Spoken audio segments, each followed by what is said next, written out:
1월달부터 우리가 성경 읽기로 해서 열심히 성경을 읽고 벌써 한번 성경을 다 읽은 통독하신 분이 있습니다. 우리 김용래 권사님. 교회에서 상을 주기로 했거든요. 나오세요. 깜빡 잊어먹을까봐. 성경 통독을 하면 교회에서 소중한 상을 줍니다. 창세기부터 요한계시록까지 다 읽은 거예요. 자, 수고하셨습니다.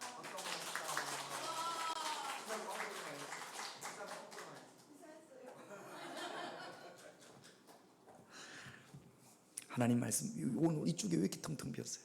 하나님 말씀 보겠습니다. 요한복음 9장입니다. 요한복음 9장 1절부터 7절입니다. 제가 한 절, 여러분들이 한 절 그렇게 교독합니다. 요한복음 9장 1절부터 7절입니다. 예수께서 길을 가실 때에 날 때부터 맹인된 사람을 보신지라. 제자들이 물어 이르되 라비여 이 사람이 맹인으로 난 것은 누구의 죄로 인함이니까 자기니까 그의 부모니까. 예수께서 대답하시되 이 사람이나 그 부모의 죄로 인한 것이 아니라 그에게서 하나님이 하시는 일을 나타내고자 하심이라. 내가 아직 아침에 나를 보내신 이의 일을 우리가 하려 하리라. 밤이 오리니 그때는 아무도 일할 수 없느니라. 내가 세상에 있는 동안에는 세상의 빛이로라. 이 말씀을 하시고 땅에 침을 뱉어 진흙을 이겨 그의 눈에 바르시고 이러시되 같이 읽습니다. 이러시되 실로암 못에 가서 씻으라 하시니 실로암은 번역하면 보냄을 받았다는 뜻이라. 이에 가서 씻고 밝은 눈으로 왔더라. 예수님께서 제자들과 함께 아마 예루살렘 어느 거리를 걷고 있는데 한 맹인이, 이 사람은 날 때부터 맹인입니다. 이스라엘은 사막이 옆에 있어서 또 바람이 불고 하면 모래바람이 많이 부는데 그 모래 안에 많은 세균들이 있었던 모양입니다. 그래서 눈병이 걸린 사람이 많았고요. 지금은 치료를 할 수 있지만 그때는 약이 없으니까 눈병으로 인하여 시력을 잃는 사람들이 많이 있었던 모양입니다. 그런데 이 사람은 후천적으로 어떤 세균에 감염돼서 치료를 제때 못해서 그래서 앞이 보이지 않는 것이 아니라 날 때부터 앞을 볼 수 없는 그런 맹인 장애였단 말이죠. 근데 이 사람을 옆에 놓고 한 제자가 예수님께 이렇게 묻습니다. 2절, 우리 본문 2절 같이 있습니다. 제자들이 물어 이르되 라비여 이 사람이 맹인으로 난 것이 누구의 죄로 인함이니까 자기니까 그의 부모니. 이 질문 자체가 되게 배려가 없고 매너가 없는 거죠. 장애를 앓고 있는 옆에 있어요. 이 사람은 눈이 안 보이는 것도 큰 상처입니다. 근데 이 사람을 놓고 자기들끼리 변론을 한단 말이죠. 이 사람이 이렇게 된 것은 죄 때문이라는 겁니다. 날 때부터 맹인이었으니까 자기 죄는 아닐 거 아니에요. 그 당시 유대인들은, 이스라엘 사람들은 그냥 통속적으로 질병은 죄 때문에 그런 것이다 라고 생각을 했습니다. 이 사람이 날 때부터 앞을 보지 못하니까 지금 제자들은 뭐라고 이야기하는 거냐면 부모의 죄 때문에 이 사람이 지금 앞이 보이지 않는 거 아니냐, 그렇게 이야기를 하는 거죠. 여러분, 우리 주변에 상처받은 사람이 있을 수 있어요. 장애가 있는 사람도 있을 수 있고 어려움을 당한 사람이 있을 수 있고, 근데 그들을 향한 배려심이 저와 여러분들에게 있어야 될 줄로 믿습니다. 이거 잘 생각을 못해요. 나는 괜찮으니까, 나한테는 있으니까, 나는 아프지 않으니까. 그래서 하는 이야기가 질병이 있거나 아니면 상처가 있거나 아니면 어려움이 있는 사람들에게 큰 아픔을 줄 수 있다라는 겁니다. 이게 잘 생각을 못해요. 지혜가 없는 거죠. 그래서 특별히 우리 평화교회 여러분들은 뭐 어떻게 그렇게 살아갑니까? 이렇게 말씀하지 마시고 좀 더 배려해 줄 수 있는, 좀 더 위로해 줄 수 있는 그런 저와 여러분들이 되셔야 될 줄로 믿습니다. 우리 집 식구들이 다 감기가 이렇게 4명 다 감기가 지나왔어요. 한 놈한테서 시작된 겁니다. 우리 큰 놈이 어디서 감기가 옮아오더니 감기가 걸렸다고. 여러분 자녀들이 감기가 걸려오면 저도 그렇고 우리 사람도 그렇고 아마 여러분들도 그렇지 않을까 싶습니다. 요즘 애들이요 어디 이렇게 뭐 좀 심부름을 해라 그러면 춥잖아요. 맨발로 쓰리발을 신고 나가요. 슬리퍼를 신고. 야, 이 추운데 감기 들으려고 양말 신고 운동화 신고 나가. 괜찮다는 거죠. 위에 따뜻한 옷 입고 나가면 괜찮다라는 겁니다. 그러다가 뭐가 걸렸어요?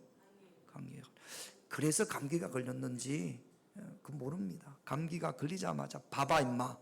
아빠가 맨발로 다니지 말라고 그랬지? 눈 떠요 눈 떠. 아빠가 양말 꼭 신고 다니라고 그랬지. 봐봐 임마. 누구 말 안 들어서 감기 걸렸다라는 이야기예요? 내 말 안 들어서. 여러분 우리가 어떤 아픈 사람이나 어려운 사람을 보면 지금 제가 우리 아이한테 뭐 하는 거예요? 대부분 여러분들도 자녀들한테 그렇게 이야기할 겁니다.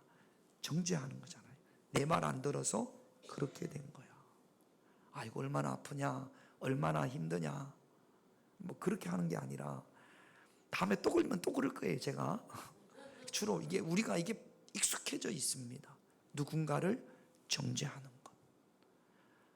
상처받은 사람, 어려운 사람을 향해서 비난하고 판단하고 조롱하는 것이 배려심이 없는 거죠. 이게 익숙해져 있습니다.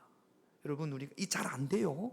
그러나 오늘 말씀을 통해서 우리는 적어도 그 아픈 사람을 앞에 놓고 제자들처럼 누구의 죄 때문입니까? 라고 비난하고 정죄하는 입술이 되지 않기를 주님의 이름으로 축원드립니다. 그러니까 그 당시 사람들은요, 유대인들은 요것 때문에 그래요. 출애굽기 20장 5절을 보면 이런 말씀이 있습니다. 같이 있습니다. 그것들에게 절하지 말며 그것들을 섬기지 말라. 나 내 하나님 여호와는 질투한 하나님인지 나를 미워하는 자의 죄를 갚되 아버지로부터 아들에게로 3, 4대까지 아버지의 죄를 3, 4대까지 아들에게 3, 4대까지 묻겠다라는 겁니다. 이게 모든 죄를 의미하는 것이 아니라 출애굽기 20장에는 우상숭배에 관한 거예요. 여러분 우상숭배, 아버지가 우상숭배를 했고 그 아버지가 우상숭배를 했어요. 여러분 이게 전통이 되고 문화가 되고 습관이 되는 겁니다. 이게 이어지는 거예요. 예수 믿었다고 해서 하루아침에 사라지는 게 아니에요. 3, 4대 기간 동안 정말로 기도하고 말씀을 보고 가치관이 완전히 바뀌어져야 우상을 섬겨왔던 그 문화, 그 전통, 그 가치관이 그때서야 조금 깨끗해지는 겁니다. 저희 어머니는요, 예수 믿고 나서 집사님이 되고 아들이 목사인데도 우리 아이들이 문과 문 사이 문지방에 앉아 있으면 큰일 납니다. 왜 문지방에 앉지 마라? 문지방에 앉으면 큰일 나요. 왜 문지방에 앉지 마라 그러면 문지방에 앉으면 뭐가 나간다? 복 나간다. 문지방에 앉으면 복 나갑니까? 안 나갑니까? 나가요? 기가 막히네. 나간다고 생각하는 사람 안 나간다고 생각하는 복 나간다라는 거예요. 여러분 성경에 문지방에 앉으면 복 나가요? 안 나가요? 안 나가요. 그런데도 그게 지금 여러분들도 있어요. 성경하고 아무 상관없는 우상을 섬겼던 전통, 문화 이런 것들이 아직도 흘러오고 있단 말이죠. 이거 끊어야 된다라는 거예요. 3, 4대까지 열심히 지우고 해야 끊어지는데 지금 하나님께서 그 말씀을 하시는 건데 유대인들은 하나님의 그 깊은 뜻은 생각을, 말씀의 깊은 뜻은 생각을 못하고 모든 죄는 질병 때문에 온다라는 거예요. 그래서 그 죄는 자식에게 그 죄를 묻는다라는 겁니다. 여러분, 성경은 분명히 이렇게 말씀을 하고 계세요. 신명기 24장 16절 같이 있습니다. 아버지는 그 자식들로 말미암아 죽임을 당하지 않을 것이요 자식들은 그 아버지로 말미암아 죽임을 당하지 않을 것이니 각 사람은 아버지의 죄를 자식에게 묻지 않고 자식의 죄를 아버지에게 묻지 않는다라는 거예요. 오직 자기 죄로 인해서 심판을 받아도 자기 죄로 심판을 받는 거지, 아버지가 죄를 지어서 아들이 심판받고 아들이 죄를 지어서 자식이 심판받지 않는다라는 겁니다. 여러분, 우리는 이 세상을 바라볼 때 세상의 눈이냐 예수님의 눈이냐, 우리가 성경의 눈으로, 세상의 눈으로, 믿음의 눈으로 모든 것들을 바라봐야 될 줄로 믿습니다. 이것이 능력입니다. 여러분, 우리가 아까 행복에 대한 찬양을 했습니다. 어떤 사람들은 많이 가지고도 더 가지지 못해서 불행한데, 어떤 사람은 부족함이 있는데도 하나님 앞에 감사하며 스스로 행복해하는 사람이 있단 말이죠. 행복이라는 찬양 가사를 보면 이렇습니다. 가사를 한번 띄워줄까요? 밑에 이렇게 내리면 내리라고 이놈아. 그 다음으로 같이 한번 읽어보겠습니다. 시작. 화려하지 않아도 정결하게 사는 삶, 가진 것이 적어도 감사하며 사는 삶, 내게 주신 작은 힘 나눠주며 사는 삶, 이것이 나의 삶의 행복이라. 눈물 날 일 많지만 기도할 수 있는 것, 억울한 일 많으나 주를 위해 참는 것, 비록 짧은 작은 삶 주 뜻대로 사는 것, 이것이 나의 삶의, 세상에 보는 눈과 완전히 다릅니다. 화려하게 사는 게 아니라 정결하게 사는 게 행복이고, 가진 것이 적어도 감사하는 게 행복이고, 내게 주신 작은 것, 요거 나눠주는 것, 요게 행복이라는 거죠. 세상의 눈과는 완전히 다릅니다. 금요일 날 정월선 장로님이 돌아가셨어요. 여기 맨 앞에서 예배드리던 조그마하신 분, 올해 95세십니다. 가족들이 없어요.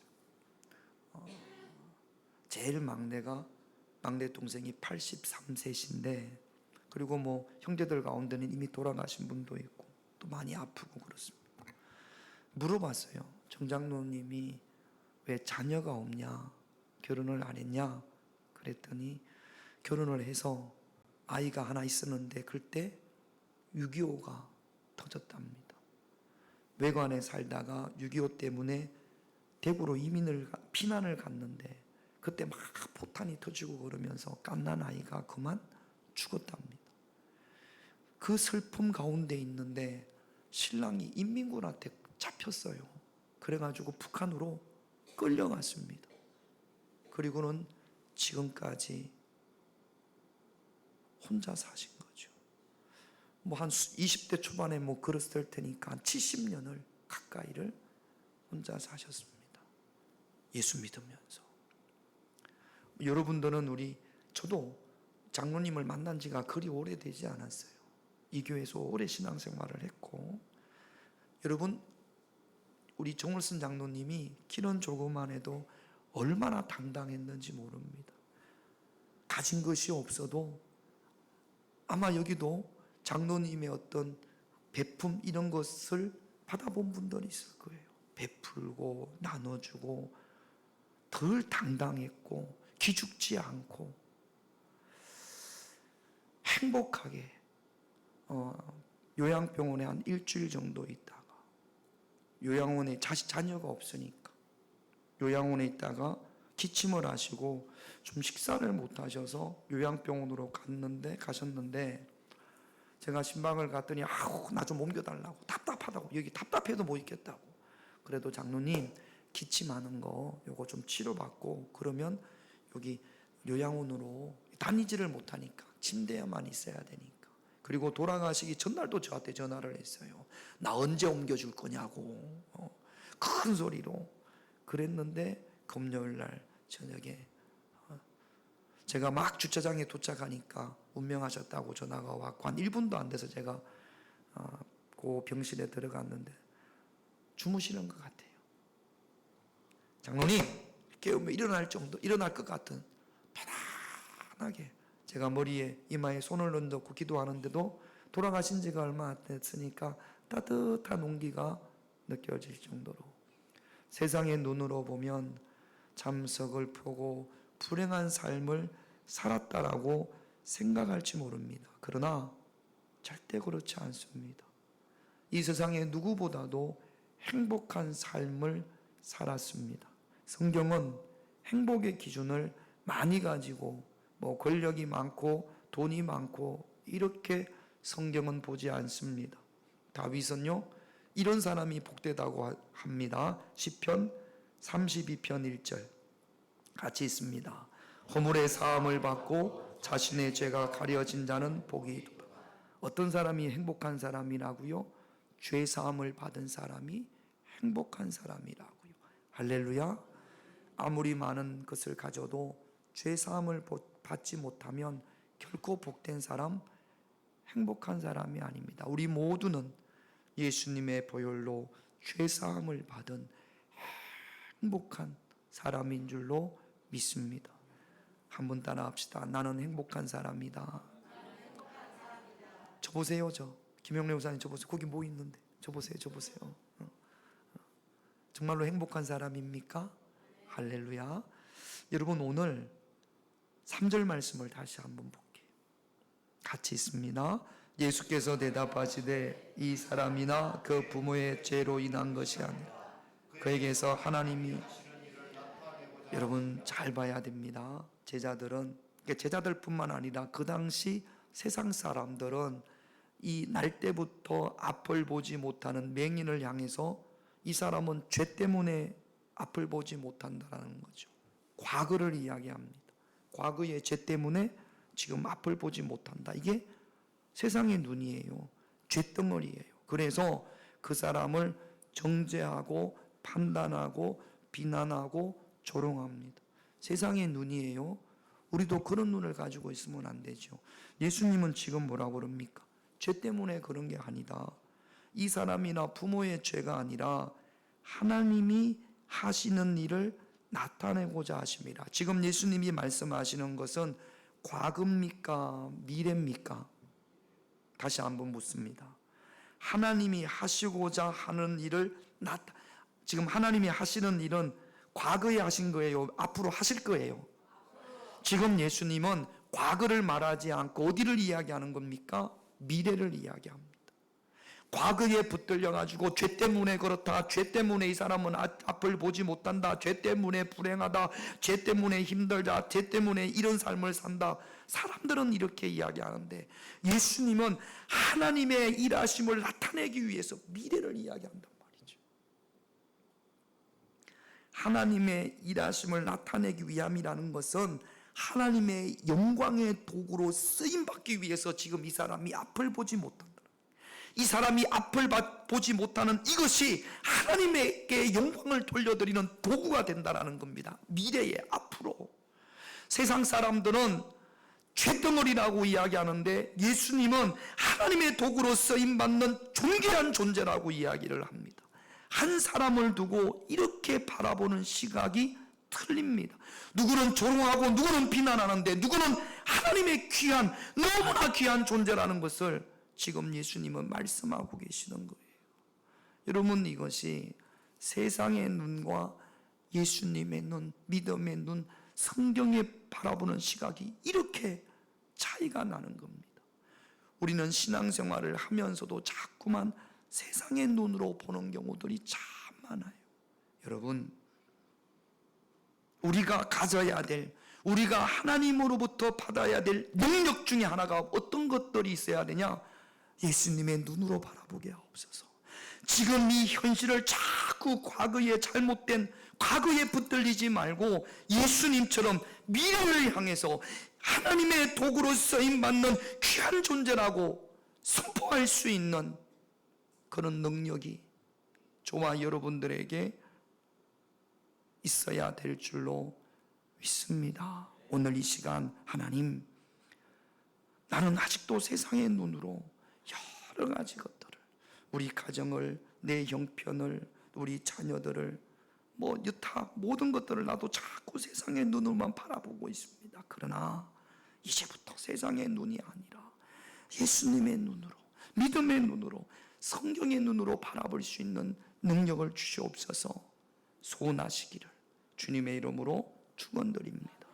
예수님께서 이렇게 말씀하세요. 4절 같이 있습니다.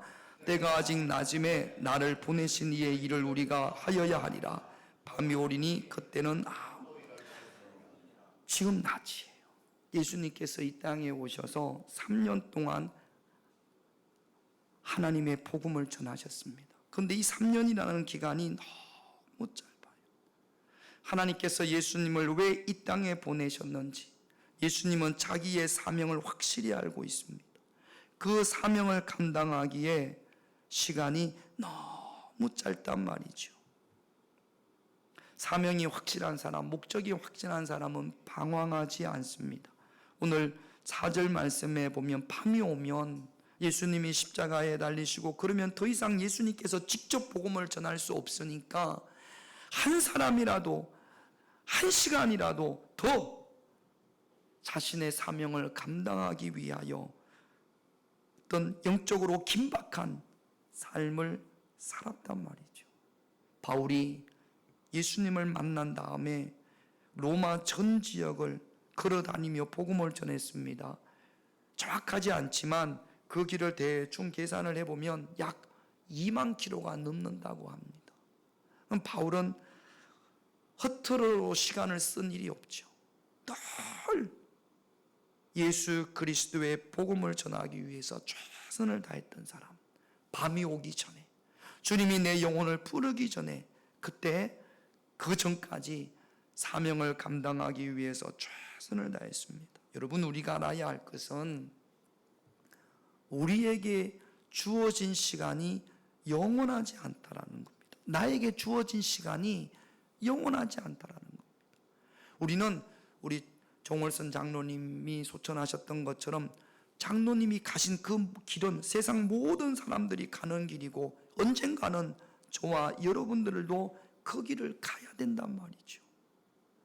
주님이 부르시기 전까지 여러분들의 사명이 무엇입니까? 하나님께서 여러분들을 나를 통해서 이루고자 하는 것이 어떤 것입니까? 그것이 무슨 위대한 것은 아닐지라도 우리가 주님의 부르심을 받았다면 각자에게 주님께서 나를 통해서 이루시고자 하는 것, 거창한 말로 그걸 사명이라고 합니다만 주님께서 나를 통해서 이루시고자 하는 것들이 있단 말이죠.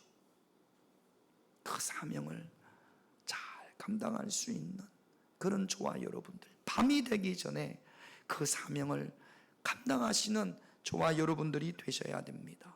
에베소서 5장 16절에서 18절, 우리 세 절이니까 천천히 같이 읽습니다. 세월을 아끼라, 때가 악하니라. 그러므로 어리석은 자가 되지 말고 오직 주의 뜻이 무엇인지 이해하라. 술 취하지 말라. 이런 방탕한 것이니 오직 성령으로 충만함을. 여기 세월을 아끼라, 그 다음에 때가 악하다.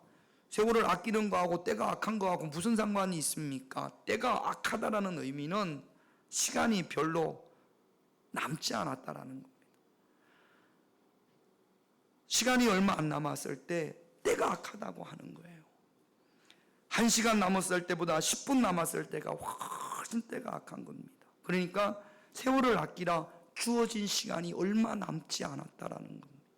여러분, 우리에게 주어진 시간이 영원하지 않아요. 무한대로 있는 게 아닙니다. 그러니까 그 주어진 시간에 방탕하지 말고 술 취함이나 이런 것들로 시간을 보내지 말고 하나님의 뜻을 잘 분별하고 이해하는 성령 충만하여 주의 사명을 감당할 수 있는, 밤이 되어 주님께서 부르실 때 두 손 들고 주님 감사합니다 라고 부름을 받을 수 있는 그런 저와 여러분들이 되셔야 될 줄로 믿습니다. 따라합시다. 나는 사명이 있다. 나는 시간이 없다. 할렐루야. 물론 우리 젊은 친구들은 시간이 많은 걸라고 생각하지만 사실 50, 60, 70 살아보면 금방이에요. 늘 여러분들도 나는 사명이 있다. 나는 시간이 없다. 사명이 있음에도 불구하고 하나님의 뜻과 하나님의 말씀을 이해하지 못해서 그냥 시간을 흘러보내는, 방탕하게 아무 의미 없이 흘러보내지 말고 여러분들에게 주어진 사명을 잘 감당하시는 그런 저와 여러분, 그런 인생이 되시기를 주님의 이름으로 축원드립니다. 7절 한번 보겠습니다. 같이 있습니다. 이르시되 실로암 못에 가서 씻으라 하시니, 실로암은 번역하면 보냄을 받았다라는 뜻이라. 이에 가서 씻고, 예수님께서 이 사람이 앞을 보지 못하는 것은 앞으로 하나님의 일을 나타내고자 하십니다. 이 사람은 하나님의 도구로 쓰임받는 존귀한 존재야 라고 선포하신 거거든요.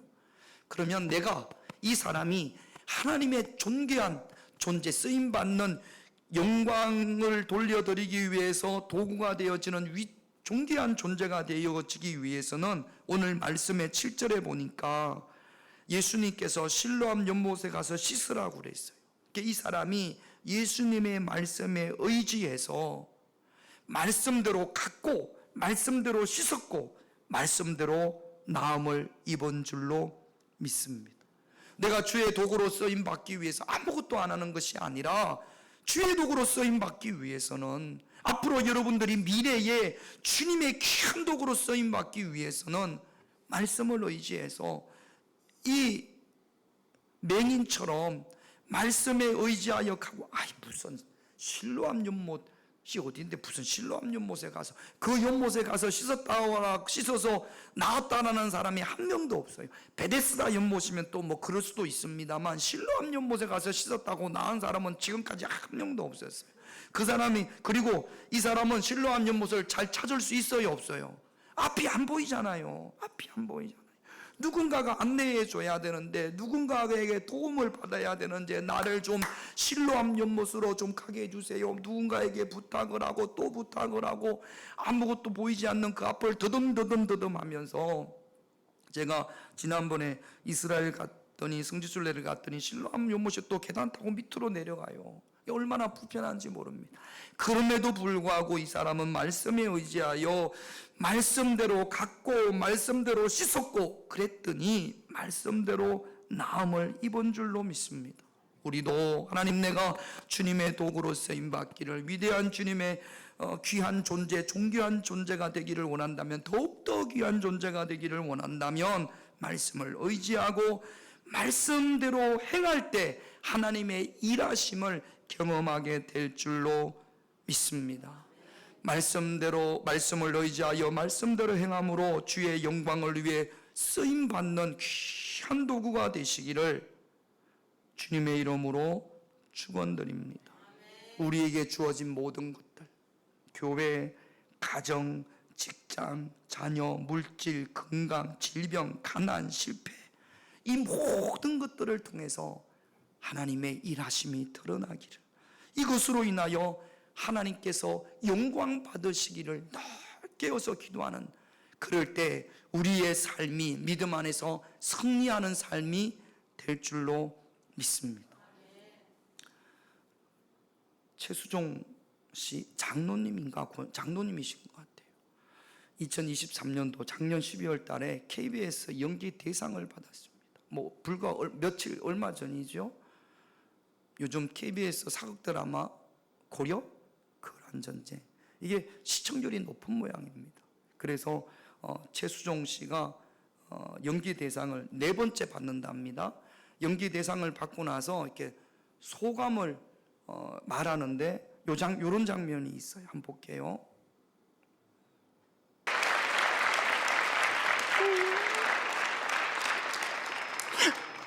제가 지금까지 살아온 시간과 지나온 순간들이 정말 당연한 것 하나 없는 하나님의 은혜였다고 고백합니다. 이제 이 마이크를 켜줘야지. 모든 사람들이 요거 다음에가 어떤 내용이냐면 지금도 저를 위해서 기도하고 있을 자기 아내 하이라 씨와 누나와 매형께 감사합니다. 자기를 이제 대상 받을 수 있게끔 집에서 기도해 주고 있다라는 이야기죠. 우리 아까 그런 찬양 했잖아요. 내가 누려왔던 모든 것들이. 그 찬양 가사에 보면 모든 당연한 건 내 삶에 당연한 건 하나도 없었던 것을 모든 것이 은혜였어. 요 가사를 지금 이야기하는 거예요. 그러니까 재수종 씨가 이 찬양을 아는 거죠. 내 삶에 당연한 건 하나도 없습니다. 모든 것이 하나님의 은혜입니다. 여러분 얼마나 하나님께 영광이 되어집니까? 그 수많은 사람들이 보는 앞에서 당당하게 내 삶에 당연한 건 하나도 없습니다. 모든 것이 하나님의 은혜입니다. 귀한 도구로 쓰임 받는 거거든요.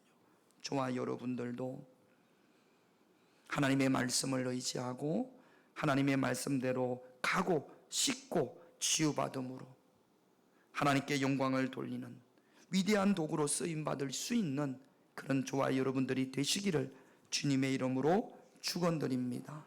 기도 제목 세 가지 보겠습니다.